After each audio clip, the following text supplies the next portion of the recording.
the bank, they didn't understand me. I had to sit there over the guy's shoulder and explain the application to him while he's punching it in. Welcome to the Five Questions Podcast, where we unlock real estate and business insights one question at a time.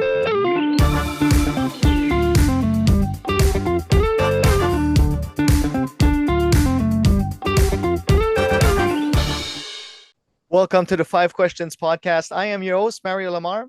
Our guest on today's show, he has been in the lending business for over 16 years. He's helped thousands of real estate investors fund their projects, and he makes it possible to have funding in Canada, USA, and Mexico. Welcome, Scott Dillingham. Scott, welcome to the show today. Thank you so much. I'm so excited to be here. Thank you for having me, Mario. This is great. I love your show here. I love what you're doing with the cruises. It's so exciting. The concept, Scott, of the podcast is I ask five questions either about real estate or business, and we get straight to the point. You ready? Okay, ready. All right.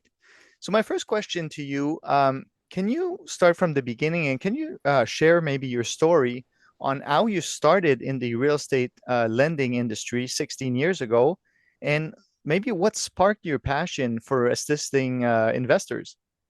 Yeah, absolutely. So I remember I just moved out with my girlfriend at the time, and we had only dated for like 3 months, and I was sitting there and I'm reading books and I'm learning and I want to grow and develop. I want to be this massive, amazing person, and I learning in everything, right? Personal development, business and finance, just all this stuff. And then I came across Rich Dad Poor Dad, Oh, yeah. and I loved it. So then from there, I signed up for a couple of his courses. So in Canada, it's not run by Rich Dad Poor Dad Enterprises. At the time, it was Tigrant Learning. Okay. So I joined their wholesaling class and the rent to own class. Right. And so I started doing that. And then from the wholesaling class, I learned that you want to find like a JV partner and you want to have them partner with you and you find the property. So I found a guy to do it, and he was going to qualify for the financing, and I just had to find the properties. So what happened was I found the property, and he told me, he's like, buy it cash, right? We have to be competitive and then we'll move forward. So I did that. And then as soon as I did that, he was gone. I'm like, what the heck? Like, I just bought a property cash and you're gone now. So I was like, well, you know what? This happened and this is where I want to go. So let's just do this. Let's figure out how to get the financing and do it. So that's what I did. So I went to a bank and they helped me and we got it done, and it was great. But then what started happening is after the first one, I started to buy a few more. Yeah. And what I noticed was the bank, they didn't understand me. I had to sit there over the guy's shoulder and explain the application to him while he's punching it in. So I was like, this guy does not understand investors. And if it wasn't for myself, I probably wouldn't be getting these approvals because I was Yeah. literally guiding him. So I was like, well, that's it. I mean, this makes sense for me to enter this business. And because I started off as an investor first and then got into lending, it just continued. So that was my niche. That's who I like to work with, as investors. And that's how it got started. And I love your story because a lot of people that are successful in what they do, they start out of a pain somewhere or somehow, and they have to solve that problem. And then you kind of went and got your own solution. So you understand real estate investors now and you can help them. So that's amazing. That's an amazing story. Thank you. That brings us to our second question, and you have your company called Lend City, and Lend City operates in Canada, does lending in the U.S. and Mexico. Maybe you can explain to our viewers how do the lending opportunities and challenges differ across the different markets? Absolutely. Great question. So let's rank them from easiest to hardest All as right. far as lending first. So the easiest is the States. Okay. Canada would be second and Mexico would be third as Okay. far as how easy it is to get an approval. There's definitely opportunities everywhere, even in Canada. And I know Canadians, right? Because this is where I live. I know Canadians are complaining about rent control and tribunal delays, and there's a bunch of things, but there's still many markets where you can really do good and have Yeah. a strong, profitable portfolio. So I don't want to discredit Canada in any way based on these answers, but primarily I'm seeing a ton of opportunity in the States. It's very landlord friendly. Yeah. Um, right now, I think investors are a little bit held back. Like we're recording this, middle of January, right? So right now, the Canadian dollar against the US, there's a big difference. Yeah. Um, so I think that's holding some people back, but I see a lot of cash flow in the States, very landlord friendly. But again, same thing with Canada. So in the States, though, as far as qualification, why it's easier, it's just based on the cash flow of the property. They look at the income to the expenses. If it covers itself, you're good. You don't have to show personal income or anything like that. Now, in Canada, we do have a similar product on the commercial side of things. Yeah. I know a lot of investors are not aware of that. So whenever they're introduced to us, this is a great avenue that we have to help them out in Canada. But traditionally in Canada, it's income based, right? So eventually you get maxed out and they say, oh, you can't buy anymore. Either you have too many doors or your debt to income ratios. So we'll switch the investor to the commercial route where it's based on cash flow instead of going to like a B lender or private lender, like a lot of Yeah. brokers and lenders do. So that's kind of our strategy. And that helps save the investor quite a bit of money. Um, and then Mexico, there's tons of opportunities there too, right? Lots of development, um, just different hot markets.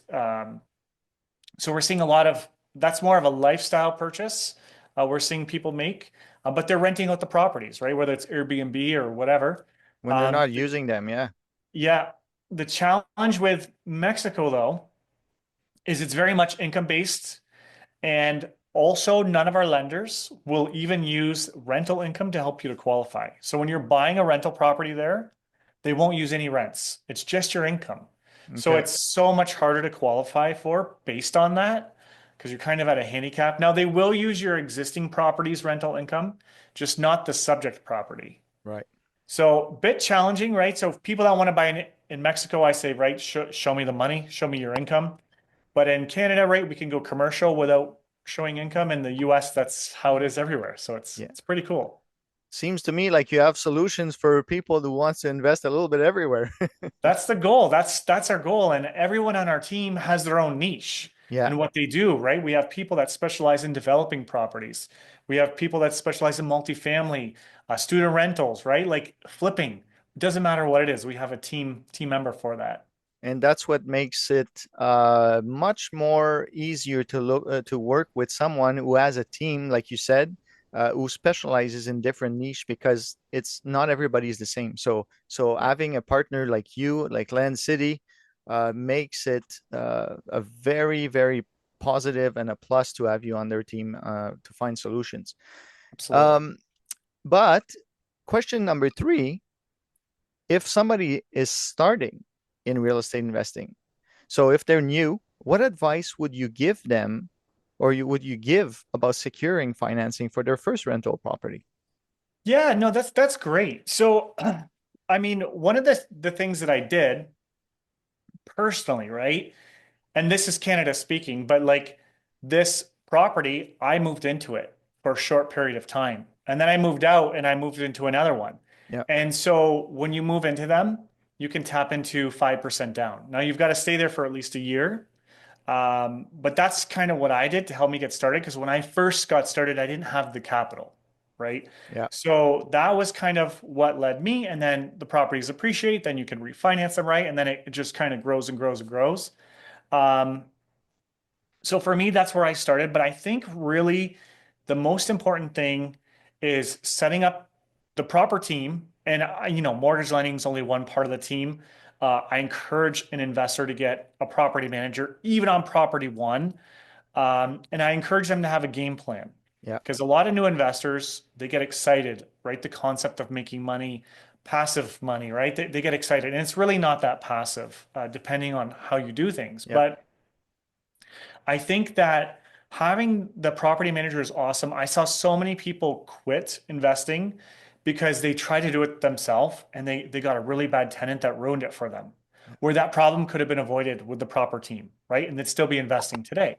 So I think it's the team and your goals, like what your property is, how many you want to buy in a year, what property type do you want to buy, right? And just optimizing that before you get going. You don't want to go gangbusters. You want to like know what you want to buy so then you can plan for it. Establish your plan of actions, establish your vision, your goals, and then go and ask for some help from Absolutely. you. Yeah. Question Absolutely. number four now. Maybe with all the experience that you have now, what are some innovative or maybe creative financing strategies you've seen investors use that maybe others might not know about? Yeah, well, I mean, definitely there's many products. I think in Canada is the commercial. So based on cash flow.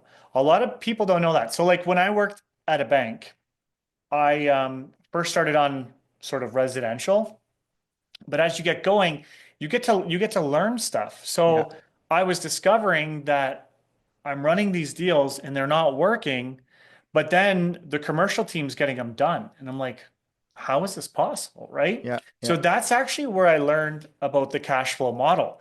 And every lender has it, but they don't talk about it. And every lender has their own criteria and rules and regulations, right? So you got to optimize that. But knowing that you can use a cash flow model on a duplex, like people don't realize that. They just yeah. think that commercial means apartment building. So I think in Canada, that's massive because anybody who's been told they have too many units or their debt ratios are too high, those problems are solved when you go with commercial.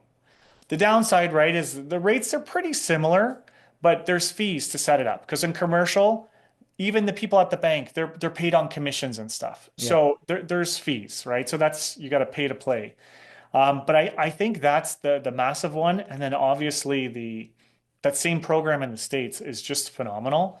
But I think really it comes down to the proper plan for the investor.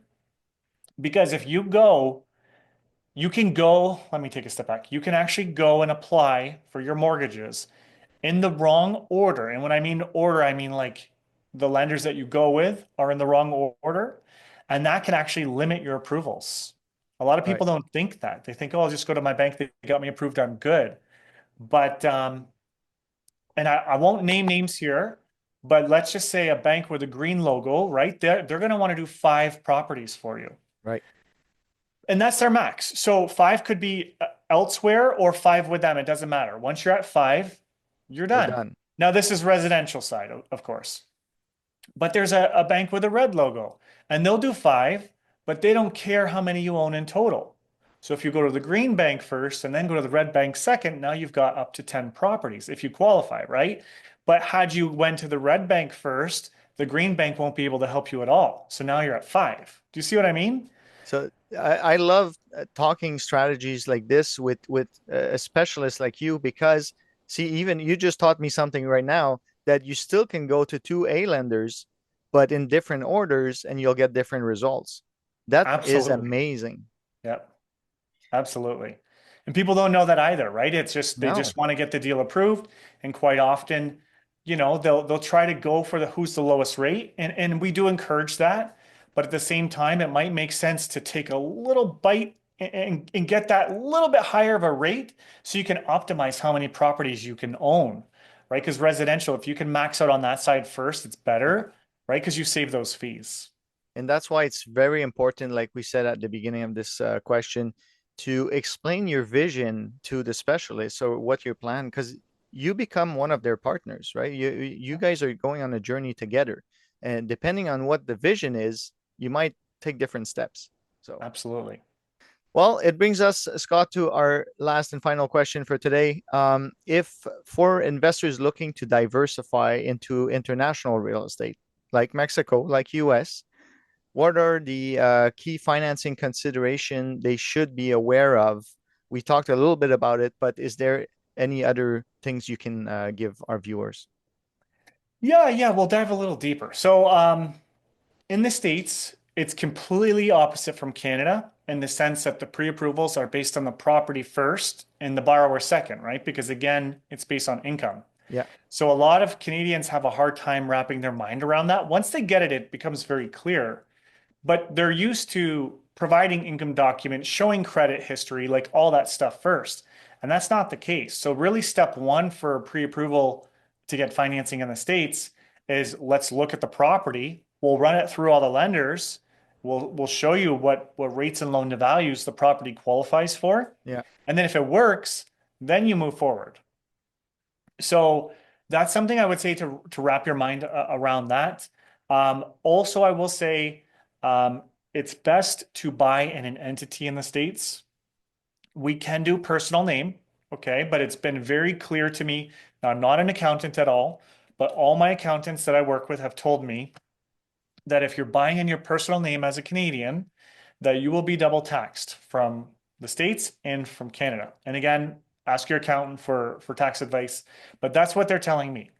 So when it's in an entity, they can do what's called a flow through. So Canada recognizes the tax that you paid in the States, so you're not paying it twice. Right. So the entity protects you that way.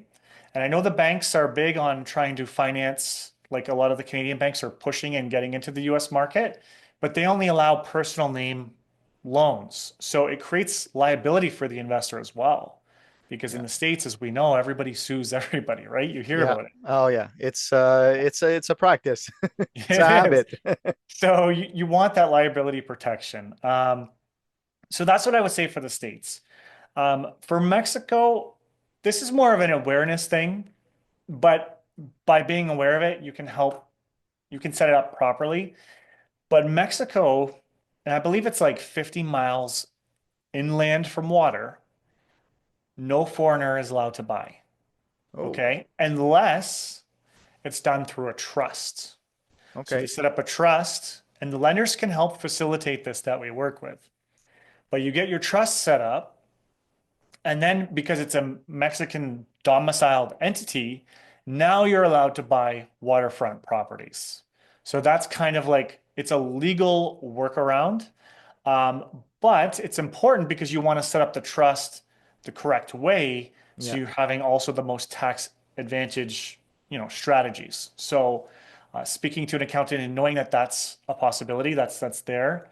I would say with Mexico as well, I would consider and have a Canadian or even American for that matter, because we can still, the lending's still for Americans, but I would have them review their equity in properties they have here because the rates in Mexico currently are the equivalent to private lending rates in Canada.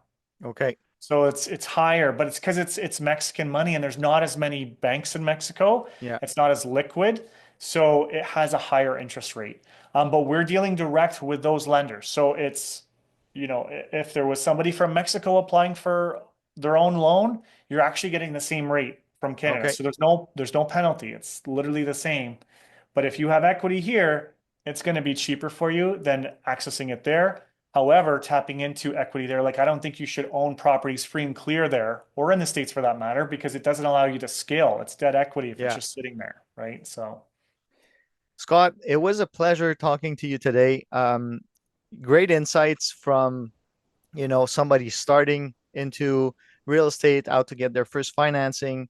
You helped us understand, how it works a little bit in Canada versus US versus Mexico and strategies that we can use. So thank you so much. I hope that our viewers will take a piece of your knowledge and bring them on their journey.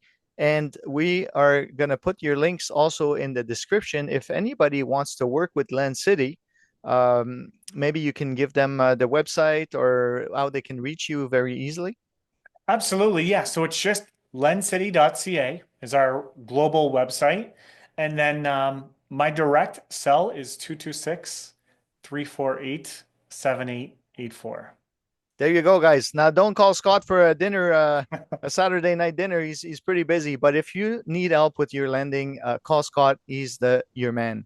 Thank you once again, and we'll talk very soon. Thank you so much, Mario. Take care. Thanks for tuning in to the Five Questions podcast. If you enjoyed today's episode, don't forget to subscribe, like, and hit the notification bell on our YouTube channel so you never miss an episode. Stay tuned for more insights and tips to transform your real estate and business game. See you next time.